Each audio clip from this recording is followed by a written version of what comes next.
Hello दोस्तों। मैं आपके अपने यूट्यूब चैनल जेडएस क्लासेस में स्वागत करता हूं। हम लोग एईडीओ का प्रैक्टिस सेट और यह प्रैक्टिस सेट जो है चौथा है।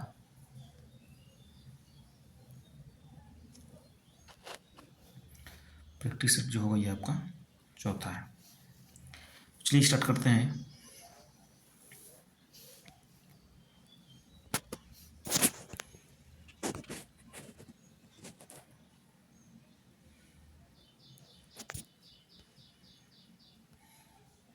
फर्स्ट क्वेश्चन है कि बिहार का वह रसोइया जिसने 1970 में महात्मा गांधी की हत्या के प्रयास को विफल कर उनके भोजन में मिले जहर से अपनी जान बचाई थी, उनकी जान बचाई थी। उनका नाम क्या था? तो जब चंपारण सत्याग्रह हुआ था तो उस समय 1970 में महात्मा गांधी जो है बिहार आए, चंपारण आए। तो जो जब वो आए तो उनको ये कहा गया था, जो रसोइया बनाते थे, जो भोजन बनाते थे, उनको कहा गया था कि उनको क्या करना है, भोजन में जहर मिलाना है। तो यह बात जो उस व्यक्ति को नहीं पचती है, यह बात अच्छी नहीं लगती है और वह यह करने से क्या करते हैं, इनकार कर देते हैं। तो वह व्यक्ति कौन थे? तो वह व्यक्ति थे बटक मियाँ। नेक्स्ट क्वेश्चन, माइक्रो लघु उद्योग।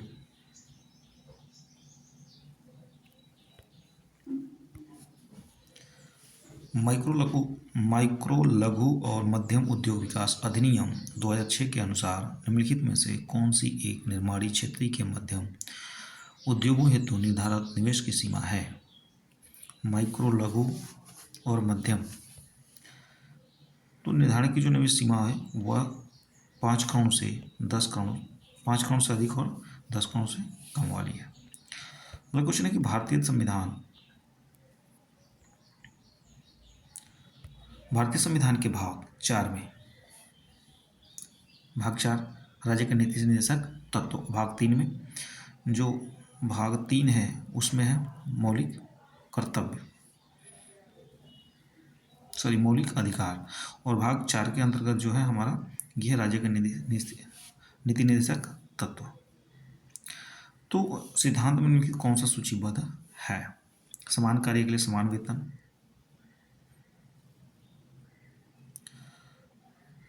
समान नागरिक संहिता, छोटे परिवार का मानदंड, प्राथमिक स्तर पर मातृभाषा शिक्षा। तो इसमें देखिए, भारतीय संविधान के भाग 4 में दिए गए निर्देशित सिद्धांत में निम्न में से कौन सा सूचीबद्ध है? तो यह पहला और दूसरा कि सामान्य कार्य के लिए समान वेतन होना चाहिए और समान नागरिक संहिता। नेक्स्ट क्वेश्चन है कि उन मौलिक अधिकारों का चयन करें जो भारतीय नागरिकों को प्राप्त है परंतु गैर नागरिकों को नहीं। अब देखिए, भाषण एवं अभिव्यक्ति की स्वतंत्रता, कानून के समक्ष समता, अल्पसंख्यकों के अधिकार, जीवन और स्वतंत्रता का अधिकार। तो करें कि मौलिक अधिकार का चयन कर जो भारतीय नागरिक को प्राप्त है, ओनली इंडियन को, एनआरआई को नहीं। तो इसमें जो है पहली बात कि हम भाषण एवं व्यक्ति की स्वतंत्रता, हम कहीं भी जाकर के, कहीं घूम फिर करके देश के किसी भी कोने में अपना भाषण कर सकते हैं, अपनी बातों को रख सकते हैं। दूसरी बात है कि अल्पसंख्यकों के अधिकार, तो पहला और तीसरा राइट ऑप्शन जो होगा ये होगा।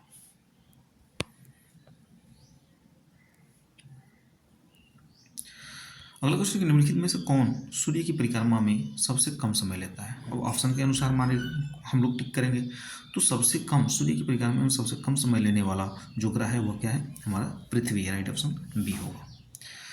नेक्स्ट क्वेश्चन है, किस शहर को आंध्र प्रदेश की राजधानी प्रस्तावित किया गया? तो आंध्र प्रदेश की राजधानी जो है प्रस्तावित किया गया अमरावती को। 14 जून 2014 में तेलंगाना को क्या किया गया? अलग किया गया और उसकी राजधानी प्रस्तावित की गई अमरावती को। तो आंध्र प्रदेश की राजधानी जो है अमरावती।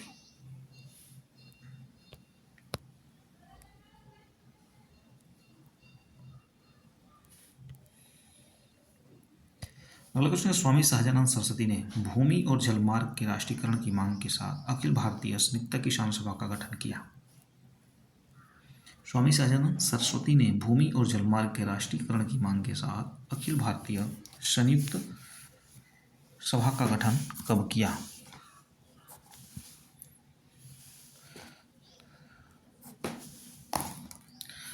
तो 1930 के दशक में किया गया। राइट ऑप्शन जो होगा सी होगा। नेक्स्ट क्वेश्चन कि बिहार के हाजीपुर में रेलवे के कौन से केंद्र का मंडल मुख्यालय मतलब कौन सा हेडक्वार्टर है? तो हम कह सकते हैं वह है ईसीआर, पूर्व मध्य रेलवे। जबकि पूर्वोत्तर एनआर का जो है नॉर्थ एनआर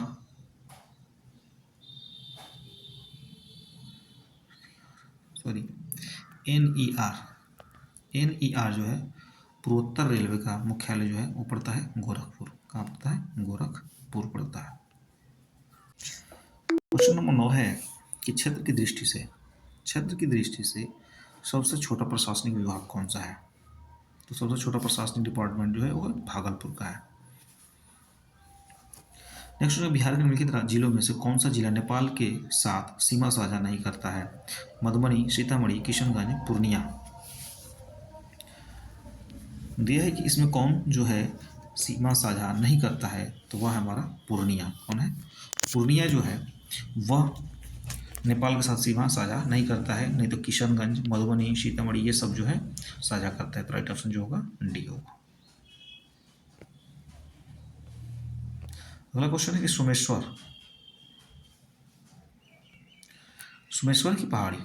श्रेणी में निम्नलिखित पर्वत श्रेणियों में से किसका एक भाग है? सोमेश्वर श्रेणी निम्नलिखित पर्वत श्रेणियों में से किसका एक भाग है?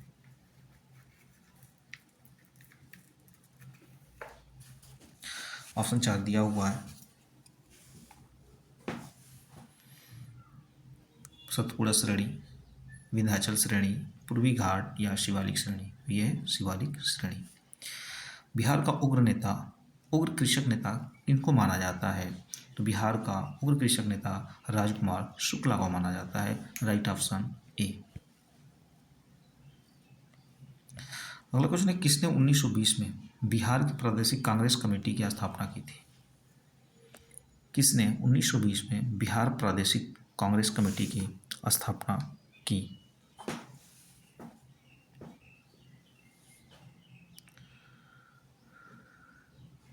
ये थे doctor Rajendra Prasad.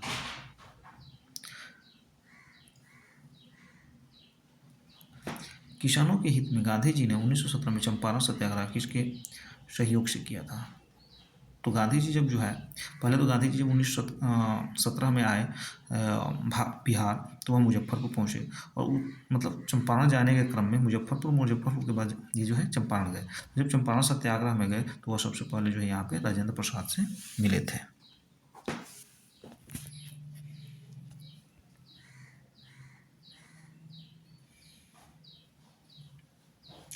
Next question है कि विज्ञान और प्रौद्योगिकी मंत्रालय ने हाल ही में विज्ञान, प्रौद्योगिकी और नवाचार के क्षेत्र में राष्ट्रीय पुरस्कारों के एक नए सेट की घोषणा की, जिसे राष्ट्रीय विज्ञान पुरस्कार के नाम से जाना जाता है, जिसके लिए सभी श्रेणियों के पुरस्कारों के लिए पुरस्कार समारोह हर साल आयोजित किया जाता है।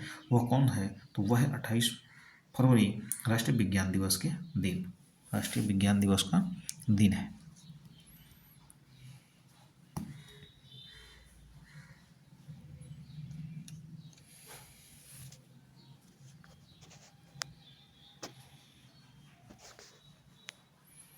नेक्स्ट उसके इसरो 2024 में अंतरिक्ष यात्रियों सहित भेजने वाले अंतरिक्ष यान का नाम क्या है?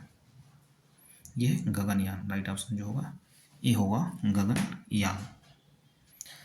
नेक्स्ट क्वेश्चन है कि रतौंधी किस विटामिन की कमी से होता है? तो ये होता है ए विटामिन ए की कमी से, और यह मिलता है हरे पत्तेदार सब्जियों में, दाल में, प्रोटीन्स वाले ज़्यादा और आयरन वाले में। इसका रासायनिक नाम क्या है? तो रेटिनॉल। नेक्स्ट क्वेश्चन है कि हिमालयन यू नामक औषधि पौधा भारत के निम्नलिखित में से किन प्रांतों में पाया जाता है? भारत हिमालयन यू क्या है? एक औषधीय पौधा है, मेडिकल प्लांट है। तो इस प्लांट किन प्रांत में पाया जाता है? ये पाया जाता है हिमाचल प्रदेश और अरुणाचल प्रदेश। और इस यू नामक औषधीय पौधे से बनाया जाता है क्या? कैंसर का दवा बनाई जाती है। राइट ऑप्शन जो होगा ए होगा। नेक्स्ट वह प्रक्रिया जिससे प्रकाश संश्लेषण के दौरान वह कौन सी प्रक्रिया है जिसे प्रकाश संश्लेषण के दौरान वायुमंडलीय कार्बन डाइऑक्साइड को कार्बोहाइड्रेट में परिवर्तित किया जाता है? क्या ऑक्सीकरण, अपचयन, जलीय विश्लेषण उपयुक्त में से एक से अधिक या इनमें से कोई नहीं? Question number 19। तो 19 का जो राइट ऑप्शन होगा वो होगा अपचयन। क्या होगा? अपचयन। मतलब अपचयन एक ऐसी प्रक्रिया है जो प्रकाश संश्लेषण के दौरान वायुमंडलीय कार्बन डाइऑक्साइड और कार्बोहाइड्रेट में परिवर्तित किया जाता है। नेक्स्ट क्वेश्चन है कि जल परागित पुष्पों में परागकण कैसे होते हैं? जो जल परागित पुष्प होते हैं उनके परागकण कैसे होते हैं? वो होते हैं सूखे। राइट ऑप्शन सी होगा। क्वेश्चन नंबर 21 है कि कोशिका शक्ति स्रोत होता है। कोशिका का शक्ति स्रोत मतलब कोशिका का पावर जो होती है स्टार्ट कहाँ से होती है? तो कोशिका को शक्ति कहते हैं इसको, या शक्ति भंडार घर भी कहते हैं माइटोकॉन्ड्रिया को। इसको कहते हैं माइटोकॉन्ड्रिया को कहते हैं। मृत्यु से इंटरफेरॉन का संबंध किससे है? इंटरफेरॉन क्या होता है? एक वायरस होता है। क्या होता है? वायरस होता है। तो इंटरफेरॉन का संबंध किससे है? वायरस से है। तो क्वेश्चन निम्नलिखित में से कौन सा कोशिका घटक कोशिका में दाखिल होने वाले जीवाणुओं को नष्ट करता है? ठीक ना। निम्नलिखित में से कौन सा कोशिका घटक जो है कोशिका में दाखिल होने वाले जीवाणुओं को नष्ट करता है? वो होता है lysosome. Lysosome. Right option c. ट्यूबलाइटों तथा प्रखंडलियों में प्रयोग किए जाने वाला ग्लास किससे बनता है? ट्यूबलाइट जो होता है वह किससे बनता है? ट्यूबलाइट तथा प्रखंडलियों में प्रयोग किया जाने वाला ग्लास किससे बनता है? सिलिका, SI से, कैल्शियम या सोडियम कार्बोनेट NaCO3 या ग्लास के टुकड़े से? तो ये भी सही नहीं है, ये भी, इनमें से कोई नहीं। चौथा, चारों ऑप्शन जो है सही नहीं है, कह सकते हैं इनमें से कोई नहीं। अगला क्वेश्चन, कौन सी गैस चूने के पानी को दूधिया बना देती है? चूने के पानी को दूधिया बना देती है, तो वह है कार्बन डाइऑक्साइड। कार्बन डाइऑक्साइड जो गैस है वह चूने को पानी का दूधिया बना देती है। अगला क्वेश्चन है कि सूखी बर्फ क्या है? तो सूखी बर्फ जो होती है वह ठोस कार्बन डाइऑक्साइड होती है, CO2 होती है। जब वही CO2 ठोस बन जाता है तो वही सूखी बर्फ कहलाती है।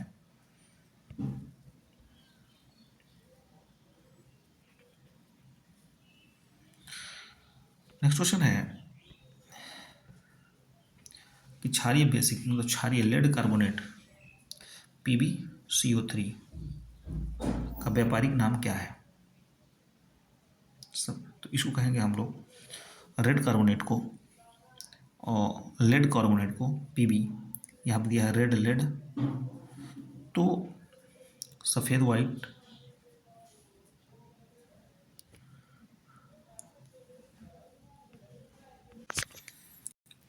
कि क्षारीय बेसिक लेड कार्बोनेट का रासायनिक नाम क्या है? सफ़ेदा, जिसको वाइट लेड के नाम से जानते हैं।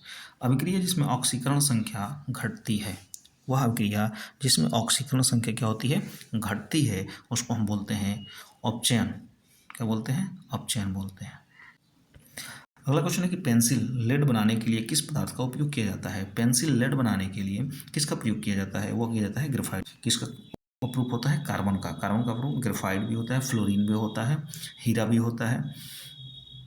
निम्नलिखित में से कौन सा एक रेडियोधार्मिक तत्व द्वारा उत्सर्जित धनात्मक रूप में आवेशित कण है? क्या वह धनात्मक रूप से जब रेडियोधर्मी तत्वों से, ठीक ना, जब किरणें निकलती है तो क्या वह उत्सर्जित धनात्मक रूप में आवेशित कण है? कैथोड, बीटा, अल्फा, इनमें से कोई नहीं, यह एक से अधिक दिया है। तो ये होती है अल्फा किरणें।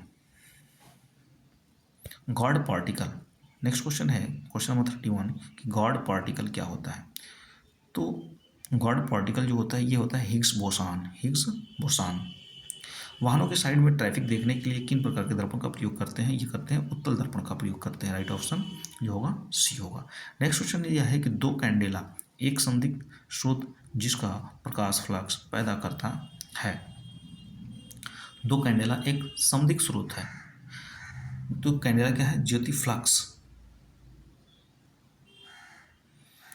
तो प्रकाश फ्लक्स पैदा करता है, तो ये होता है 4π। ठीक है, 2 कैंडेला 4I होता है, तो जब 4 के आगे गुणा करेंगे तो 4 गुना कितना होगा? 8 होगा। राइट ऑप्शन जो होगा सी। प्रिज्म द्वारा सफेद प्रकाश की प्रक्षेपण में कौन सा रंग अधिकतम विचलित होता है? प्रिज्म द्वारा सफेद प्रकाश के प्रक्षेपण में कौन सा रंग अधिक विचलित होता है? बैंगनी, हरा, लाल। क्वेश्चन नंबर 34, तो ये होता है बैंगनी। Right option C. Next question दिया है कि निम्नलिखित सही सुमेलित नहीं है। वोल्टमीटर विभवांतर, अमीटर विद्युत धारा, पोटेंशियोमीटर विद्युत वाहक बल, गैल्वेनोमीटर विद्युत प्रतिरोध। तो इसमें जो सही सुमेलित नहीं है वो है डी।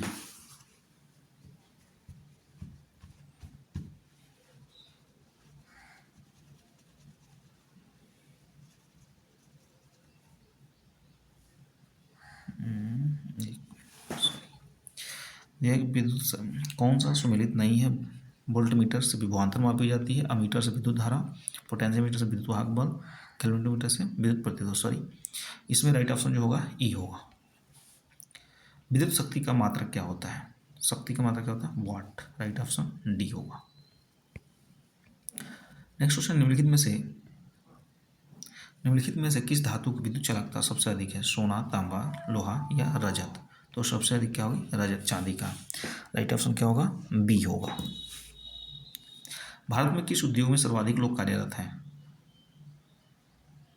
जूट उद्योग, कपड़ा उद्योग, लोहा, शक्कर उद्योग में। तो सबसे अधिक जो उद्योग है सूरत में देखते हैं तो कपड़ा उद्योग सबसे अधिक। भारत में किस उद्योग में सबसे अधिक लोग कार्यरत हैं? कपड़ा उद्योग में। नेक्स्ट क्वेश्चन है, भारत में आर्थिक सुधार का जन्म किसे माना जाता है? आर्थिक सुधार का जनक किसे माना जाता है?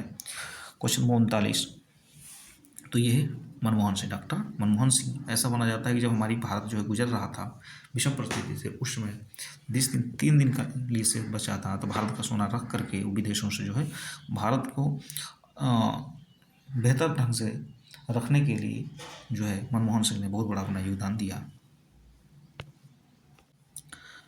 नेक्स्ट क्वेश्चन, कौन सा आर्थिक अधिसंरचना में नहीं आता है? आर्थिक अधिसंरचना, सड़कें, रेलवे, ऊर्जा, शिक्षा। तो आर्थिक अधिसंरचना के अंतर्गत न आने वाला जो चीज़ है वो है शिक्षा एवं स्वास्थ्य। 10वीं योजना की अवधि, 10वीं पंचवर्षीय योजना जो है कब से कब लागू किया गया था? वह किया गया था 2002 से 7 के बीच। राइट ऑप्शन ए।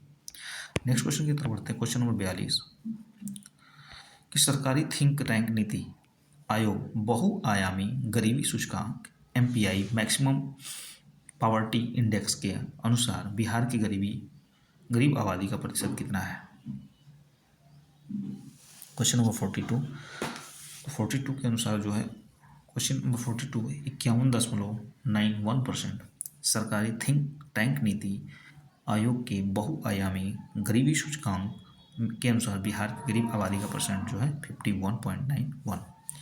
वाणिज्य और उद्योग मंत्रालय के अधीन DPIIT की स्थापना हुई थी 1995 में।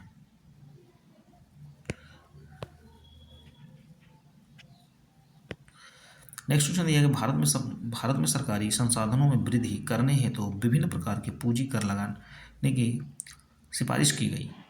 भारत में सरकारी संसाधनों में वृद्धि करने एवं विभिन्न प्रकार के पूंजी टैक्स लगाने की सिफारिश की गई थी, वह कौन सी समिति थी? तो वह थी खुसरो समिति।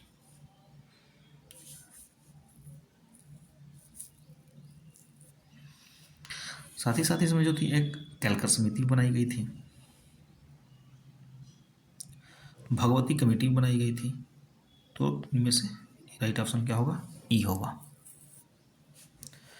नेक्स्ट क्वेश्चन है कि किसे निम्नलिखित में से किसे लोकतंत्र की प्रथम पाठशाला माना जाता है? लोकतंत्र की प्रथम पाठशाला मतलब लोकतंत्र मतलब स्वतंत्रता की जो प्रथम हमारी पाठशाला शुरुआत होती है, जहाँ हमें किसी प्रकार की टोका टिप्पणी नहीं हो पाती है या हम वहाँ पे आज़ादी फील करते हैं, वो होता है स्थानीय स्वशासन। राइट ऑप्शन जो होगा ए होगा। अगला क्वेश्चन है कि भारत की केंद्रीय सरकार का पंचायती राज्य मंत्रालय निम्नलिखित में से किस वर्ष नामित हुआ था? क्वेश्चन नंबर 46 पूछ रहा है कि पंचायती राज्य जो है किस वर्ष नामित किया गया था? तो वह था 2004 में। राइट ऑप्शन बी होगा। स्थानीय स्वशासन को किस वर्ष संवैधानिक दर्जा दिया गया? स्थानीय स्वशासन को किस वर्ष संवैधानिक दर्जा दिया गया? वह है 1992। Right option C. Next question है, भारतीय राष्ट्रपति अपनी शक्तियों का प्रयोग करते हैं। भारत के राष्ट्रपति अपनी शक्तियों का प्रयोग करते हैं सीधे एवं अधीनस्थ अधिकारियों द्वारा, मंत्रियों के द्वारा, मंत्रिमंडल के द्वारा, प्रधानमंत्री के द्वारा। तो भारतीय राष्ट्रपति अपनी शक्तियों का प्रयोग सीधे अथवा अपने अधीनस्थ अधिकारियों द्वारा करते हैं, मतलब उनके अधीन जो भी अधिकारी होते हैं उनसे वो क्या करते हैं, काम को करा लेते हैं, शक्ति का प्रयोग करते हैं। एक एमपी सीट को रिक्त घोषित किया जा सकता है यदि वह सदन से लगातार कितने माह गायब रहता है, तो उसकी अनुपस्थिति मानी जाती है, वह है 6 माह। यदि 6 माह लगातार वो यदि सदन से गायब रहता है तो वो क्या करता है, क्या किया जाता है, उसको रिक्त मान लिया जाता है और पुनः चुनाव कराई जाती है। अगला क्वेश्चन है कि लोक लेखा समिति अपनी रिपोर्ट प्रस्तुत करती है किसको? तो लोक लेखा समिति में जो होते हैं 22 सदस्य होते हैं, जिसमें से 15 सदस्य जो होते हैं, ठीक ना, वो लोकसभा से होते हैं और 7 सदस्य जो होते हैं राज्यसभा से होते हैं। जबकि इसके विपक्ष का नेता, इसके अध्यक्ष जो बनाया जाता है, विपक्ष का नेता बनाया जाता है। तो पूछा जा रहा है कि लोक लेखा समिति अपनी रिपोर्ट किसको प्रस्तुत करती है? और लोकसभा के स्पीकर को प्रस्तुत करती है। राइट ऑप्शन जो होगा 50 का वो होगा बी। भारत के संविधान के अंतर्गत कौन सा अनुच्छेद कारखानों में बच्चों के नियोजित प्रतिरोध लगाता है? तो वह है क्या? आर्टिकल अनुच्छेद 24। 17 जो है अस्पृश्यता को, 19 जो है आज़ादी को, और 23 अनुच्छेद 23 के अनुसार यह कहा गया कि 14 वर्ष के बच्चों को निःशुल्क शिक्षा प्रदान की जाएगी। और 21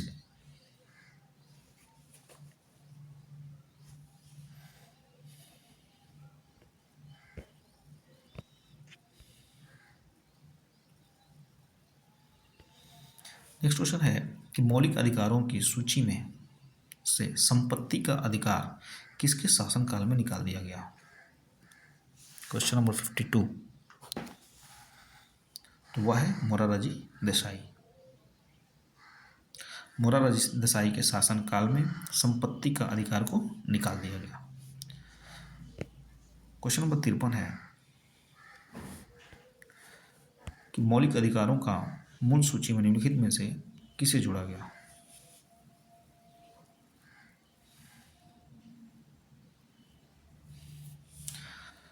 मौलिक अधिकारों की मूल सूची में निम्नलिखित में से किसे जोड़ा गया? तो यह जोड़ा गया था निःशुल्क एवं अनिवार्य प्राथमिक शिक्षा का अधिकार। सिक्किम भारतीय संघ का पूर्ण राज्य कब बना? 1975 में। राइट ऑप्शन बी होगा।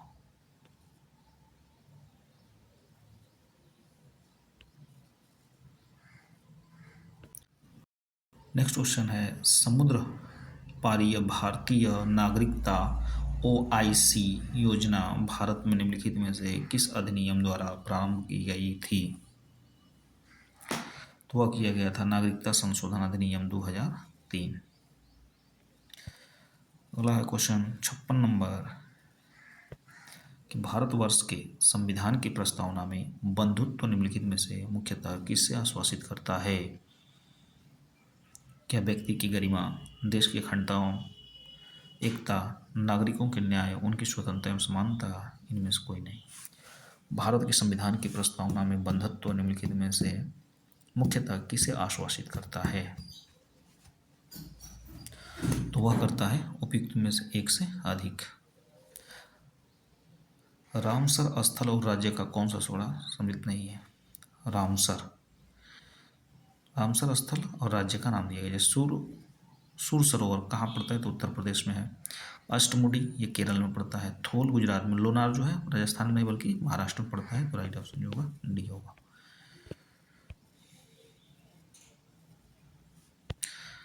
वायु प्रदूषक का प्रभाव प्राय निम्नलिखित में से किस पर पाया जाता है? वायु प्रदूषक का प्रभाव फूल, तना, पत्ती, जड़।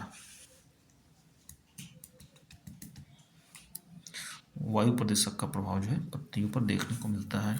वायु प्रदूषक का प्रभाव प्राय निम्नलिखित में से किस पर पाया जाता है? भारत में कुल कितने रामसर स्थल हैं? 27, 39, 41, 45। भारत में कुल रामसर स्थल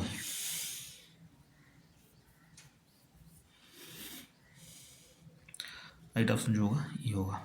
लगभग 80 प्लस हो चुके हैं रामसर स्थल। निम्नलिखित में से कौन जैसे शुष्क का तारंभी अनुक्रमण में अग्रामी प्रजाति के रूप में कार्य करती है? लाइकेन। भारत में मीथेन का मुख्य स्रोत क्या है? मीथेन गैस का जो दलदली स्थानों से निकलने वाली गैस होती है, जो गेहूं के खेत में जो होती है उसकी जड़ें होती है वहाँ से सबसे ज़्यादा निकलती है, तो ये है मीथेन गैस का मुख्य स्रोत गेहूं का खेत। अगला क्वेश्चन है सल्फर डाइऑक्साइड प्रदूषण सूचित होता है। सल्फर डाइऑक्साइड जो होता है वह किससे प्रदूषित होता है, मतलब प्रदूषण सूचित किसके द्वारा होता है? तो वो होता है लाइकेन के द्वारा, क्योंकि यह जो होती है लाइकेन बहुत ही सेंसिटिव होती है। तो जैसे ही सल्फर डाइऑक्साइड वायुमंडल में अपनी क्रिया करता है तो यह इसको क्या करता है, सेंसेशन के माध्यम से जो होता है, सेंसिटिव होने के द्वारा इसके ऊपर बहुत ज़्यादा प्रभाव पड़ जाता है, जिससे यह सूचित हो जाता है। 2011 की जनगणना के अनुसार भारत की सर्वाधिक जनसंख्या वाले राज्य का सही क्रम कौन कौन सा है? तो देखिए यहाँ पर जो 2011 की जनगणना किया गया तो उसमें देखा गया सबसे अधिक जनसंख्या तो उत्तर प्रदेश, महाराष्ट्र, उसके बाद बिहार। राइट ऑप्शन जो होगा सी होगा।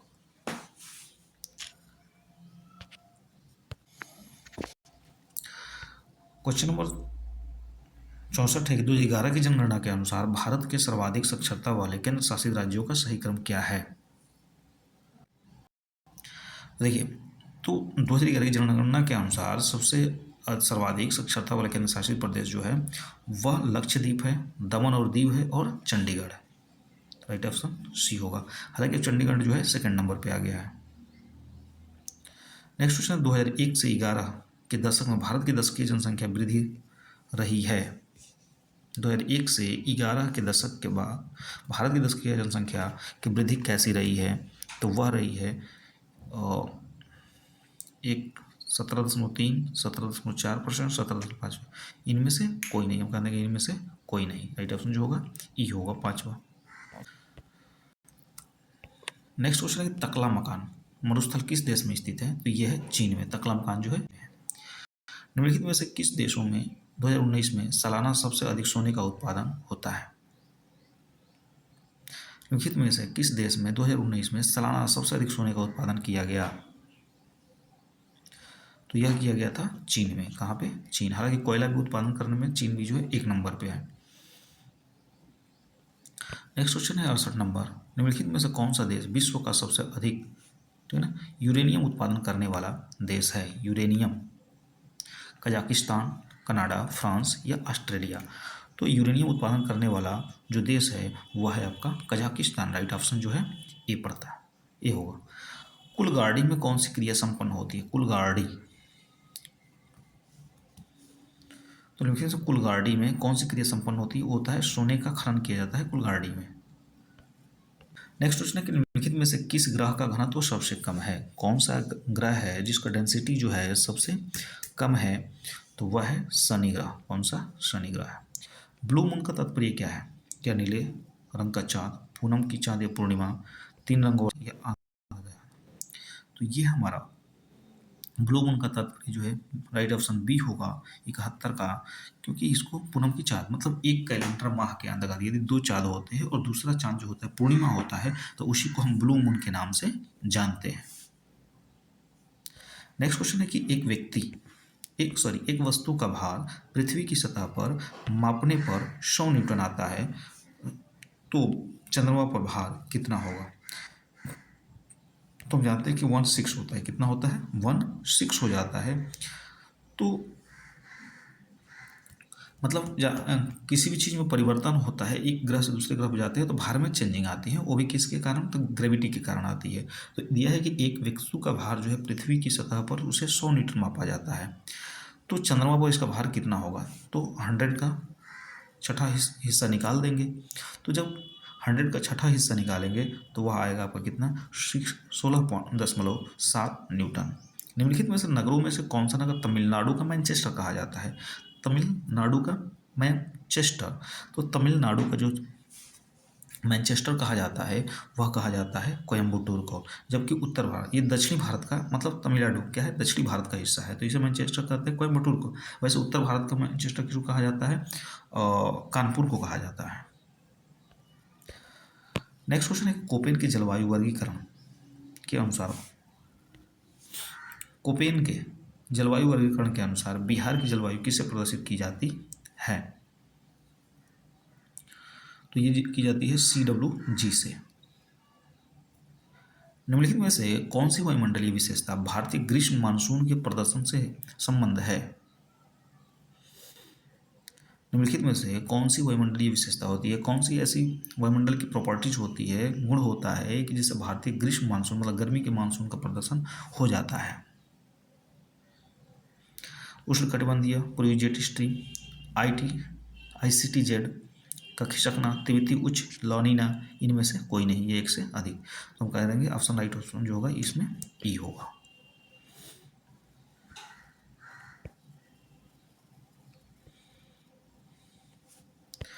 अगला क्वेश्चन हमें दिया है कि गंगा डेल्टा के सदाबहार वन क्षेत्र को क्या कहते हैं? तो सुंदर वन कहते हैं। क्या कहते हैं? सुंदर वन डेल्टा कहते हैं। गंगा डेल्टा के सदाबहार। म्यांमार के साथ भारत की किन किन राज्यों की सीमाएं लगती हैं? म्यांमार, ऑप्शन दे रखा है A, B, C और D। तो म्यांमार के साथ कौन कौन सी सीमाएं लगती है? तो ये लगता है अरुणाचल प्रदेश, नागालैंड, मणिपुर और मिजोरम, सबसे लास्ट वाला हिस्सा। तो म्यांमार के साथ जो होती है अरुणाचल प्रदेश लगता है, नागालैंड लगता है, मणिपुर और मिजोरम लगती है। नेक्स्ट क्वेश्चन है कि भारत की क्षेत्रीय सीमा तट से कितने समुद्री मील तक समुद्र की ओर फैली हुई है? क्वेश्चन नंबर 78 है। देखिए समुद्री मील जो फैली हुई है वह है 12 समुद्री मील, मतलब लगभग 221.9 किलोमीटर। भारत और चीन के बीच सीमा रेखा को क्या कहा जाता है? तो भारत और चीन के बीच की सीमा रेखा को मैकमोहन रेखा कहते हैं। जबकि रेड क्लिफ जो होती है भारत और पाकिस्तान के बीच, डुरंड जो है भारत और अफगानिस्तान के बीच। अगला क्वेश्चन है कि ब्रिटिश काल में भारत में हिंदू विधवा पुनर्विवाह कानून के लिए किसे श्रेय दिया जाता है? ब्रिटिश काल के अंतर्गत ब्रिटिश काल में भारत में हिंदू विधवा पुनर्विवाह कानून किसके लिए किया जाता है? कौन थे? तो वह है ईश्वर चंद्र विद्यासागर जी। अस्पृश्यता जागरूकता अभियान गांधी जी ने कहाँ से प्रारंभ किया था? तो अस्पृश्यता का आर्टिकल जो है 17 में दिया गया है छुआछूत की घटना को, और यह जो शुरू की गई थी वर्धा से शुरू की गई थी। राइट ऑप्शन सी होगा। नेक्स्ट क्वेश्चन है अमृत बाजार। अमृत बाजार पत्रिका का संस्थापक कौन था? अमृत बाजार पत्रिका, क्वेश्चन नंबर 82, तो ये थे शिशिर कुमार घोष। इनमें से किसने अपनी आत्मकथा में लिखा है कि गांधीवादी अपने मंत्री स्तरीय और संसदीय कार्य में विचलित नहीं होना चाहते थे? किस व्यक्ति ने लिखा है कि गांधीवादी जो थे अपने मंत्री स्तर से और संसदीय कार्य में विचलित नहीं होना चाहते थे और उस समय किसी भी राष्ट्रीय संघर्ष के विरोध में थे? तो ये थे Subhash Chandra Bose. Right option B.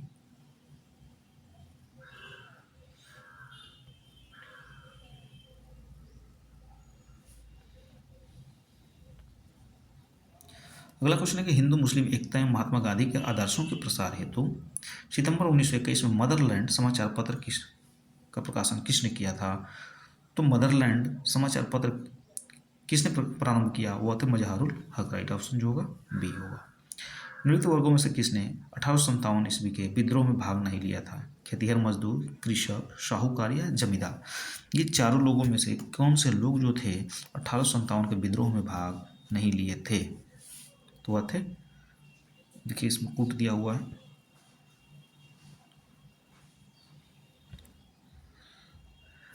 वह है आपके साहूकार। राइट ऑप्शन क्या होगा? साहूकार होगा, मतलब राइट ऑप्शन सी। खेतिहर मजदूर भी लिया, कृषक भी लिया और जमींदार लोग भी लिए, लेकिन साहूकार जो था वह क्या किया? विद्रोह में भाग नहीं लिया था। नेक्स्ट किसने कहा था कि 1857 की घटना का प्रारंभ धर्म के संघर्ष के रूप में होता था और उस घटना का अंत स्वतंत्रता संग्राम के रूप में हुआ?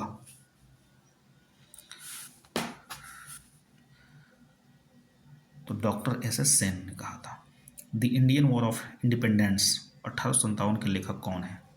The Indian war of independence, तो ये है डॉक्टर VD सावरकर जी। अगला क्वेश्चन है, सबसे पहले किस मराठा पेशवा ने सहायक स्वीकार किया था? क्वेश्चन नंबर 89 दिया कि किस मराठा पेशवा ने सबसे पहले सहायक संधि को स्वीकार किया था? वो थे बाजीराव द्वितीय। Right option B. सतनामी पंथ की स्थापना किस वर्ष हुई थी? सतनामी पंथ की स्थापना किस वर्ष हुई थी? 1657 ईस्वी में की गई थी सतनामी पंथ। उसमें एक होता है पोथी। पोथी किसको बोलते हैं? तो पोथी जो बोलते हैं, जो धार्मिक ग्रंथ होती थी उसी को हम पोथी बोला करते थे। दाग, नेक्स्ट क्वेश्चन है कि दाग और हुलिया की प्रथा प्रारंभ की गई थी किसके द्वारा? तो दाग और हुलिया की प्रथा जो है यह प्रारंभ की गई थी अलाउद्दीन खिलजी के द्वारा। यह जो है सैन्य कानून बहुत ही, इसके बाजार नियंत्रण प्रणाली, सैनिक कानून प्रणाली इसकी बहुत ही बेहतर थी। तो इसने सबसे पहले जो है घोड़ों को दागने की प्रथा को शुरू किया था। नेक्स्ट, पद्मिनी घटना किस सुल्तान से जुड़ी है? Padmini, question number 92। Question number 92 में पद्मिनी घटना किस सुल्तान से जुड़ी है? वो है अलाउद्दीन खिलजी से। राइट ऑप्शन जो होगा ए होगा। नेक्स्ट क्वेश्चन है, अलाउद्दीन खिलजी के प्रसिद्ध सेनापतियों में किसकी मंगोलों के विरुद्ध लड़ते हुए मृत्यु हो गई थी? देखिए, अलाउद्दीन खिलजी के प्रसिद्ध सेनापति में किसी मंगोल के विरुद्ध लड़ते हुए मृत्यु हो गई थी, वह था जफर खान। यह बहुत ही ताकतवर हुआ करता था। जब मंगोल इससे लड़ने के लिए आते थे तो यह बहुत ही ताकतवर हुआ करता था, वो लोग कांप जाते थे। किस वंश ने सबसे अधिक समय तक शासन किया? मौर्य, गुप्त, शुंग, कुषाण वंश। तो सबसे अधिक लंबा समय तक शासन किया गुप्त वंश ने। किस काल में अछूत की अवधारणा स्पष्ट रूप से उदित हुई? किस काल में अछूत अवधारणा स्पष्ट रूप से उदित हुई? ऋग्वैदिक काल, उत्तर वैदिक काल, धर्मशास्त्रों के समय, उत्तर गुप्त काल में। तो जो अछूतों की हुई वो थी धर्मशास्त्रों के समय। निम्नलिखित में से वेद धार्मिक अनुष्ठान का संबंध किस वेद से है? तो ये सबसे पुराना ग्रंथ है, पुराना वेद है। लेकिन कह रहे हैं कि इसमें धार्मिक अनुष्ठान किस वेद के अनुसार किया जाता है? यजुर्वेद के अनुसार। अगला क्वेश्चन है कि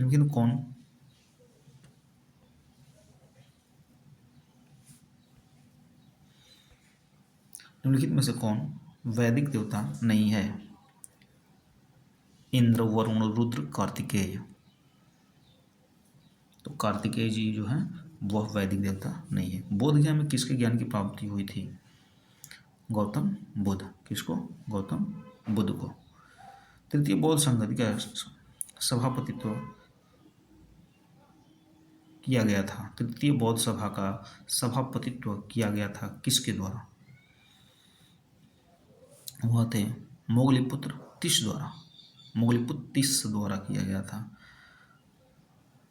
नेक्स्ट क्वेश्चन है, लास्ट क्वेश्चन, कि निम्नलिखित में से किस भारतीय दर्शन ने परमाणु सिद्धांत का प्रतिपादन किया? योग, सांख्य, न्याय, वैशेषिक। तो परमाणु सिद्धांत का प्रतिपादन जो किया गया वैशेषिक द्वारा किया गया था। Right option D. धन्यवाद।